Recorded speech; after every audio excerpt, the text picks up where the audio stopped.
Market లో invest చేసి మీ డబ్బులు డబుల్ చేసుకోవాలనుకుంటున్నారా? సుందరరామిరెడ్డి గారి లైవ్ సెమినార్ కి అటెండ్ అవ్వండి.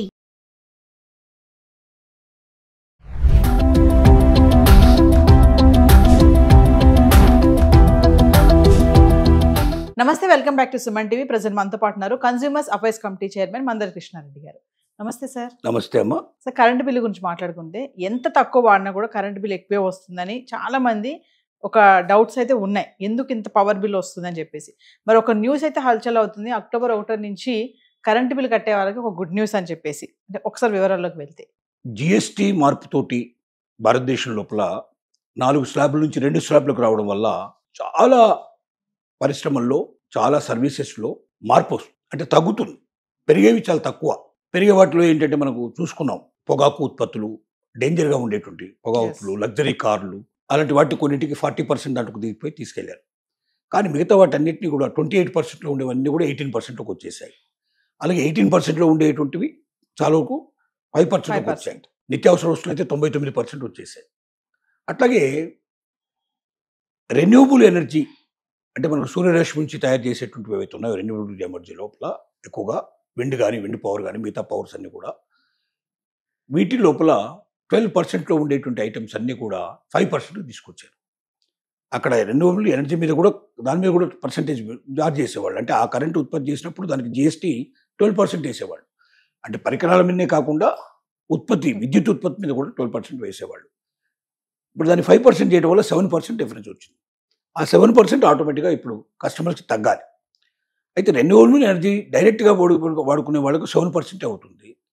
కానీ కరెంటుకు రెన్యూవబుల్ ఎనర్జీకి ఏంటి తేడా అంటే, రెన్యూవబుల్ ఎనర్జీ కొన్ని పరిశ్రమల్లో ఉపయోగిస్తున్నారు. తర్వాత ఇప్పుడు ప్రతి ఇంటి మీద తీసుకోమని చెప్తున్నారు, ప్రతి ఆఫీస్ మీద తీసుకోమని ప్రయత్నిస్తున్నారు. గవర్నమెంట్ దానికి చాలా సబ్సిడీ ఇస్తుంది. తద్వారా ఎవరైనా పెట్టుకుని, అలాగే ఎస్సీ ఎస్టీ క్యాండిడేట్స్కి ఫ్రీగా పెట్టేట్టు ప్రయత్నం కూడా జరుగుతుంది. వాళ్ళు ఉపయోగించుకోలేమన్న మిగిలినదే ఉంటే దాన్ని ప్రభుత్వం తీసుకొని మామూలు విద్యుత్ వాడకం దాంట్లో కూడా దాన్ని పంపిస్తుంది. అంటే ఇండైరెక్ట్గా రెన్యూబుల్ ఎనర్జీ ద్వారా తగినటువంటి జిఎస్టీ కరెంటు కూడా ఉపయోగపడుతుంది. దీనికి తోడు మామూలు ఎలక్ట్రిసిటీ పరిశ్రమలో కూడా పోల్స్ ఉన్నాయి, వైర్స్ ఉన్నాయి, మీటర్స్ ఉన్నాయి, ట్రాన్స్ఫార్మర్స్ ఉన్నాయి. ఇలాగ అనేక రకాలైనటువంటి వస్తువులు కరెంటు ఉత్పత్తికి కానీ, కరెంటుని మరొక చోటు నుంచి కొంతదానికి ట్రాన్స్ఫార్మ్ చేయటం కానీ, వీటన్నిటికీ ఉపయోగపడేటువంటి అనేక రకాలైనటువంటి ఉన్నాయి. వీటన్నిటి మీద కూడా ఇప్పుడు జిఎస్టీ తగ్గింది. కాబట్టి ఈ మొత్తం జిఎస్టీ ఎంత తగ్గింది అనేది వాళ్ళు యావరేజ్గా లెక్కలేసి దాని ప్రకారంగా బిల్లు లోపల తగ్గించే అవకాశం ఉంది. కాబట్టి అక్టోబర్ 1 తర్వాత వచ్చేటువంటి బిల్లు ఏవైతే ఉన్నాయో అవి తప్పనిసరిగా ఎంతో కొంత మాకు డెఫినెట్గా మార్పు వచ్చే అవకాశం ఉంది. అది 5%, 10%, 15% చెప్పలేం, కానీ డెఫినెట్గా కొంత మార్పు అయితే వచ్చే అవకాశం ఉంది. మొత్తం టోటల్గా దేశంలో ఉండే అన్ని విద్యుత్ బిల్లుల మీద కూడా ఇది ప్రభావం పడుతుంది. అంటే కరెంటు ఇంత ముందు కన్నా కొంత చౌకగా దొరికే అవకాశాలు ఉన్నాయి. పెద్ద పెద్ద పరిశ్రమలకైతే ఇంకా చాలా ఎక్కువ బెనిఫిట్ అవుతుంది. ఎందుకంటే పరిశ్రమలు వాడేటువంటి పరిశ్రమ చాలా పెద్దగా విద్యుత్ ఉంటుంది కాబట్టి ఆ విద్యుత్ ఎక్కువ బెనిఫిట్ ఇచ్చేటువంటి అవకాశాలు ఉన్నాయి. అందుకని జిఎస్టీ మార్పు మామూలు మార్పు కాదు.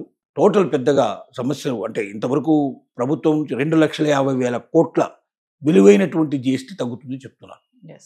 ఒక సంవత్సరానికి 2,50,000 కోట్ల విలువైనటువంటి మొత్తం జిఎస్టీ తగ్గుతుంది. అంటే 2,50,000 కోట్లు మొత్తం తగ్గినట్టే లెక్క కదా. అంటే ప్రజల మొత్తం నుంచి ఖర్చు పెట్టేటువంటి మొత్తం ఖర్చులో 2,50,000 తగ్గినట్టు మనం లెక్కేసుకోవాలి. అన్ని కోట్లు తగ్గినట్టు లెక్కేసుకోవాలి. ప్రతి వస్తువు మీద డైరెక్ట్ జిఎస్టీ ప్రభావం పడుతుంది. రవాణా ఉంది, రవాణా వాహనాల మీద జిఎస్టీ తగ్గింది. ఆటోమేటిక్గా రవాణా వాహనం మీద తగ్గినప్పుడు రవాణా చేసేటువంటి వస్తువుల మీద కూడా తగ్గే అవకాశాలు ఉంటాయి. అంటే అన్నిటి మీద పడుతుంది. అలాగే కరెంటు మీద కూడా, ఎలక్ట్రిసిటీ మీద పడేటువంటి ప్రభావం ఉంది. ఎలక్ట్రిసిటీ డెఫినెట్గా చీప్గా దొరికే అవకాశాలు మనకు కనబడుతుంది. జిఎస్టీతో వచ్చినటువంటి మార్పులు మామూలుగా మిడిల్ క్లాస్ వాళ్ళకి చాలా గుడ్ న్యూస్ అని మనం ఒక వీడియోలో మాట్లాడుకున్నాం సార్. అదే మనం ఇప్పుడు అక్టోబర్ 1 నుంచి ఈ పవర్ బిల్ విషయంలో కూడా తగ్గుతుందని అనుకోవచ్చు అంటారు. డెఫినెట్గా ముఖ్యంగా బాగా డబ్బున్న వాళ్ళకి పెద్దగా జిఎస్టీ పెరిగినా తగ్గినా లక్షలు 2 లక్షలు తేడా వచ్చినా కూడా కారు, లగ్జరీ కారు కొనదలుచుకున్నవాడు, 70 లక్షలు పెట్టి కారు కొనుక్కున్నవాడు 2 లక్షలు తేడా వచ్చిందంటే పెద్దగా వాడికి అందులో పెద్దగా లాభం ఉందని వాడు ఏమనుకోడు. ఆ 2 బ్యాగ్ అయితే 72 లక్షలు తీసుకోమంటాడు. ఎందుకంటే ఆ పెట్టగలిగే స్తోమత కెపాసిటీ అతను ఉంది కాబట్టి. మిడిల్ క్లాస్ ముఖ్యంగా పూర్ పీపుల్ ఎవరుతున్నారో ప్రతి రూపాయికి చాలా విలువిస్తారు. ఒక నిత్య జీవితంలో నిత్యావసర వస్తువులు తీసుకున్నారు అనుకోండి, ప్రతి నెల కావాల్సినటువంటి ఉప్పులు పప్పులు కొనుక్కునే వాడికి 500 నుంచి 1000 రూపాయలు డిఫరెన్స్ వస్తుందని చెప్తున్నారు. ఒక నెల ఎక్స్పెండిచర్లో 500 నుంచి 1000 వస్తున్నాను. 1000 రూపాయలు తీసుకోండి లెక్క. సంవత్సరానికి 12,000 రూపాయలు డిఫరెన్స్. ఈ 12,000తో ఏదో ఒక మంచి పని చేసుకోవడానికి వాడికి అవకాశం ఉంటుంది. ఎస్. ఇంట్లో ఏదో ఫ్యాన్లు కొనుక్కోవచ్చు, ఇంట్లో ఏదైనా వస్తువులు కొనుక్కోవచ్చు, లేని తయారు చేసుకోవడానికి అవకాశాలు ఉంటాయి. కాబట్టి మధ్యతరగతి జీవితం మీద ఎక్కువ కనపడుతుంది. చాలా చాలా అంటే చాలా మార్పులు రాబోతున్నాయి. చివరికి ఇన్సూరెన్స్ లాంటివి దాంట్లో కూడా తేడా వస్తుంది, చాలా తక్కువ వస్తుంది. కాబట్టి ఎక్కువ మంది ఇన్సూరెన్స్ తీసుకునే అవకాశాలు ఉంటాయి. ఇలాగా ప్రతి సర్వీస్ మీద, ప్రతి గూడ్స్ మీద జిఎస్టీ తగ్గడం వల్ల ఆ జిఎస్టీ ప్రభావంతో ముఖ్యంగా మిడిల్ క్లాస్ జీవితాలు ఇంకా కాస్త సంతోషమయంగా ఉండడానికి, సౌకర్యవంతంగా ఉండడానికి, ఎక్కువగా పర్చేజ్ చేసుకోవడానికి, పర్చేజ్ కెపాసిటీ పెంచుకోవడానికి ఇది ఉపయోగపడుతుంది చెప్పక తప్ప. Thank you sir.